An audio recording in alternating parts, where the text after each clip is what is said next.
જય શ્રી કૃષ્ણ. સ્વાગત છે તમારું છાયાની વાનગીઓમાં. આજે હું તમારા માટે લઈને આવી છું ઘઉંના ફાડાની ખીચડી, જેને આપણે દલિયા ખીચડી પણ કહીએ છીએ. તો ચાલો બનાવીએ.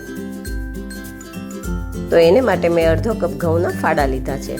તો એને પહેલાં આપણે 2-3 પાણીથી ધોઈ લેશું.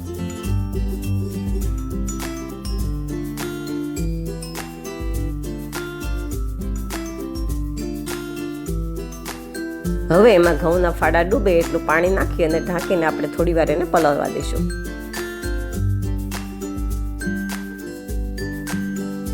હવે ઘઉંના ફાડા થોડી વાર પલળી ગયા છે.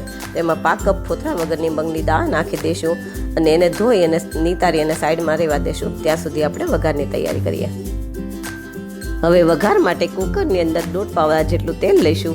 તેલ ગરમ થાય એટલે એમાં 1 ચમચી રાઈ અને અડધી ચમચી જીરું નાખી અને બંનેને ફૂટવા દઈશું. હવે રાઈ જીરું ફૂટી જાય પછી એમાં 2 લીલા મરચાંના કટકા, 1 ચમચી જેટલી આદુ મરચાં ખાંડેલા અને 1 મોટી ડુંગળી મેં ઝીણી સુધારીને લીધી છે એ નાખશું અને આ ત્રણેયને થોડી વાર સાતળી લેશું.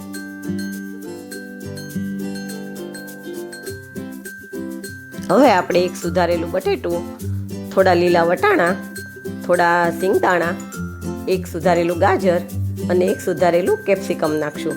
હવે આ બધાને પણ થોડું મિક્સ કરી દેશું.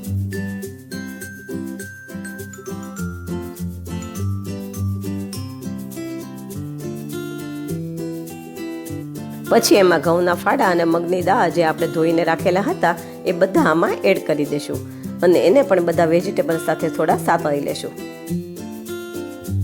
જો તમને મારી વાનગીઓ પસંદ આવે તો મારા વિડીયોને લાઈક કરજો, શેર કરજો અને મારી ચેનલને સબસ્ક્રાઈબ કરજો.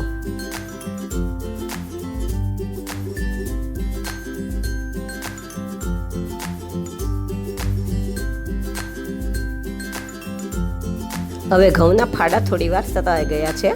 તો બાકીના મસાલામાં 1 કાપેલું ટમેટું, 1 ચમચી મીઠું, અડધી ચમચી હળદર, 1 ચમચી મરચું, 1 ચમચી ધાણા જીરું અને 1 ચમચી ગરમ મસાલો નાખશું. હવે આને પણ બધા વેજીટેબલ સાથે મિક્સ કરી દઈશું. હવે આપણે આની અંદર 3 કપ જેટલું પાણી નાખી દઈશું અને બધું મિક્સ કરી દઈશું.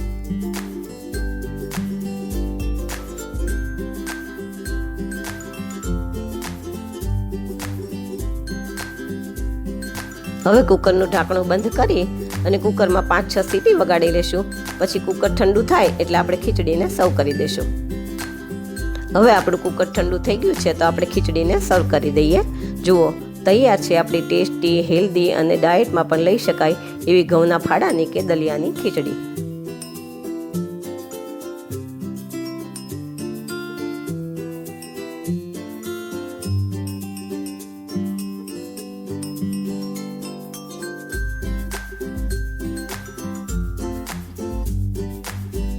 ઉપરથી થોડી કોથમીર, ડુંગળીની સ્લાઈસ અને ઘી નાખી ગાર્નિશ કરશું.